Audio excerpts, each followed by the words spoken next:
আসসালামু আলাইকুম রহমতুল্লাহ বরাকাতু। আলহামদুলিল্লাহ ওসসালাতু ওয়াসসালামু আলা রাসূলিল্লাহ বাদ।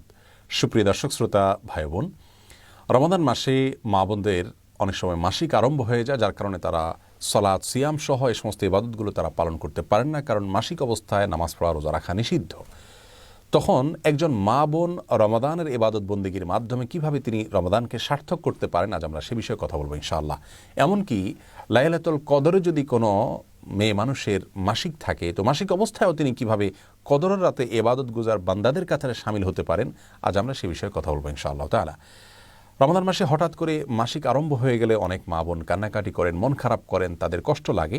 এই কষ্ট লাগা ইসলাম শরীয়তের দৃষ্টিকোণ থেকে প্রশংসনীয়, কারণ ইমানদার ব্যক্তি ভালো কাজ করার পরিকল্পনা ছিল কিন্তু করতে পারেননি, এরকম পরিস্থিতিতে এসে তার মধ্যে কষ্ট লাগা কাজ করবে, সেটা তার ইমানদারিত্বেরই পরিচয় বহন করে।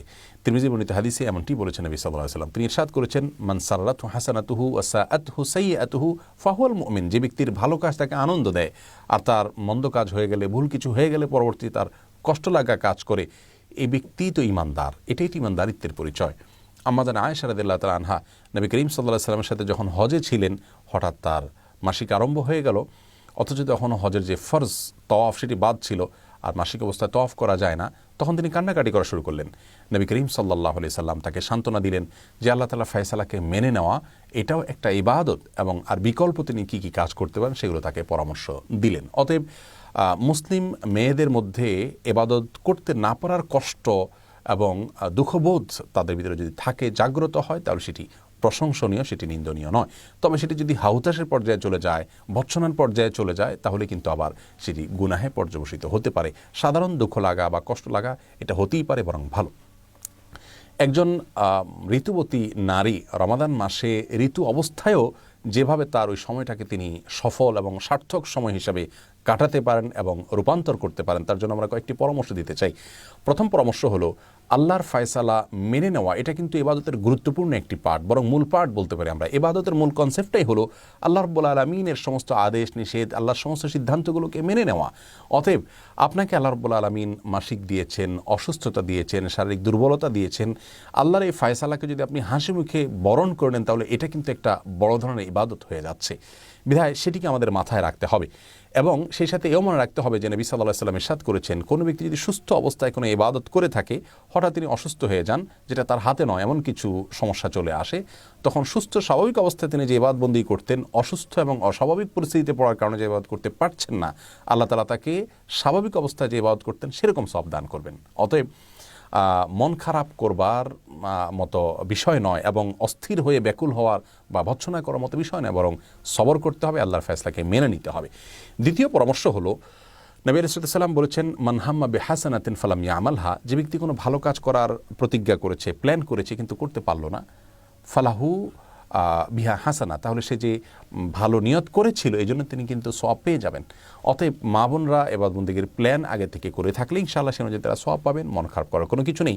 তৃতীয়ত গুরুত্বপূর্ণ একটি বিষয়, তা হলো নবী সাল্লাল্লাহু আলাইহি ওয়াসাল্লাম বলেছেন, মানদাল্লা ইলা খাইরিন ওয়া আলা খাইরিন ফালাহু মিসলু আজরি ফাইলিহি।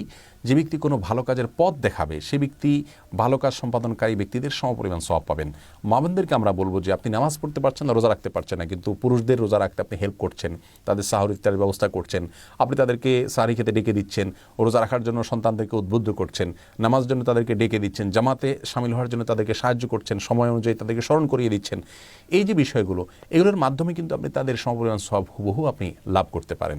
সেই সাথে কিছু ইবাদত আছে যে ইবাদতগুলো আসলে সাধারণ অবস্থায় আমার দ্বারা করা হয়ে ওঠে না, এমনকি পুরুষরাও, আপনার বাসার পুরুষরাও হয়তো করতে পারছেন না, সেই ইবাদতগুলোকে আপনি টার্গেট করে মাসিক অবস্থা সেগুলো করুন, তাহলে পুরুষদেরকেও আপনি পিছনে ফেলে সামনে অগ্রসর হয়ে যেতে পারেন। যেমন আত্মীয় স্বজনের হক আদায় করা, বিভিন্ন সময়ের যে জিকিরগুলো আছে, রাতে শোয়ার যে দোয়া আছে, জিকির আছে, সকাল সন্ধ্যার দোয়া জিকির আছে, শুক্রবার দুরুদের আমল আছে, এরকম আরও অনেক আমল আছে যে আমলগুলো স্বাভাবিক সময় আপনি যা করেন, এই সময়টাতে এই সুযোগে আপনার সালাত সিয়ামের দায় নেই, জিম্মাদারি নেই, সেই জায়গা থেকে আপনি আরও বেশি করে এগুলো করতে পারেন। তাহলে ইনশাআল্লাহ আপনার এই মাসিকের সময়টাকে আপনি বরং আরও সফল সময় হিসাবে রূপান্তর করতে পারেন, পরিবর্তিত করতে পারেন।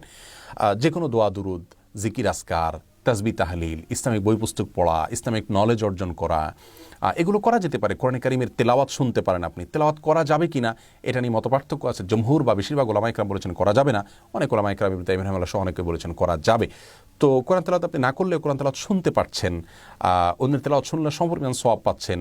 সেই সাথে আপনি অভিনব এবং ভিন্নতর যে ইবাদতগুলো অন্য সময় করার সুযোগ হয় না, সেগুলো এই সময় আরও বেশি করে আপনি করার স্কোপ পাচ্ছেন, সেটাকে আপনি সর্বোচ্চ ভালোভাবে কাজে লাগাবেন।